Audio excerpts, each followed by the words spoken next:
तो क्या महिलाओं पर भी लगाया जा सकता है रेप का आरोप? क्या महिलाएं भी रेप की आरोपी हो सकती है?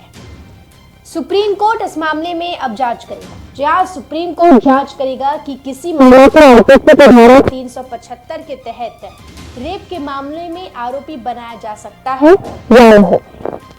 1 दिसंबर को एक मामले में सुनवाई के दौरान कोर्ट में ये मुद्दा उठा। दरअसल एक विधवा ने कोर्ट में अग्रिम जमानत याचिका दाखिल की। उसने बताया कि मेरे 2 बेटे हैं, वह अमेरिका में रहते हैं। एक महिला ने मेरे छोटे बेटे और मुझ पर रेप सहित कई मामलों में झूठा केस जो है वो दर्ज कराया है।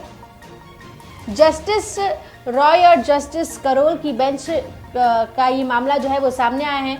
सुनवाई के दौरान कोर्ट ने मौखिक रूप से कहा कि हमारे अनुसार सिर्फ पुरुष को ही रेप के मामले में आरोपी बनाया जा सकता है।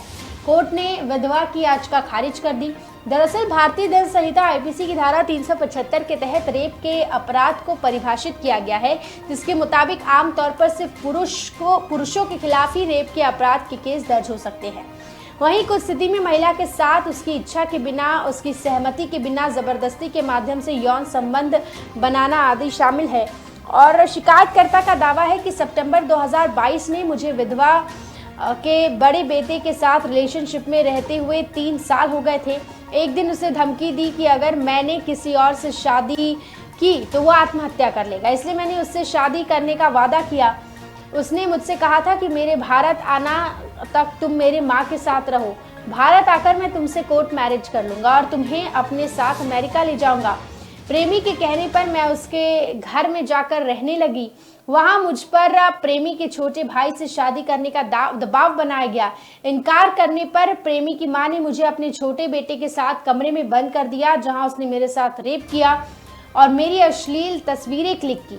जब मैंने अपने माता पिता से संपर्क करने की कोशिश की तो प्रेमी की मां ने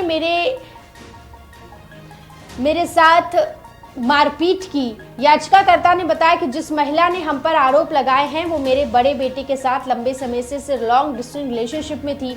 2021 में महिला ने मेरे बेटे के साथ वीडियो कॉल के जरिए शादी कर ली। इसके बाद वो मेरे घर में आकर रहने लगी। हालांकि महिला और मेरा बेटा कभी फिजिकल नहीं हुए।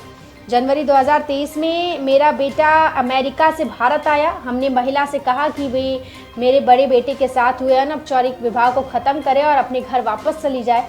काफ़ी कोशिश के बाद महिला रिश्ते को खत्म करने के लिए तैयार हो गई। फरवरी 2023 में महिला को 11 लाख रुपए देकर शादी खत्म करने का समझौता हुआ। याचिकाकर्ता के मुताबिक समझौते के कुछ सप्ताह बाद महिला ने विधवा और उसके बेटे के खिलाफ केस दर्ज कराया और उसके बाद महिला पहुंची हुई थी कोर्ट में कि उस केस को खारिज किया जाए। कोर्ट का मानना है कि महिलाओं के खिलाफ किसी भी प्रकार के कोई भी रेप का जो केस है वो दर्ज नहीं किया जा सकता, क्योंकि रेप का केस सिर्फ और सिर्फ पुरुषों के खिलाफ होता है।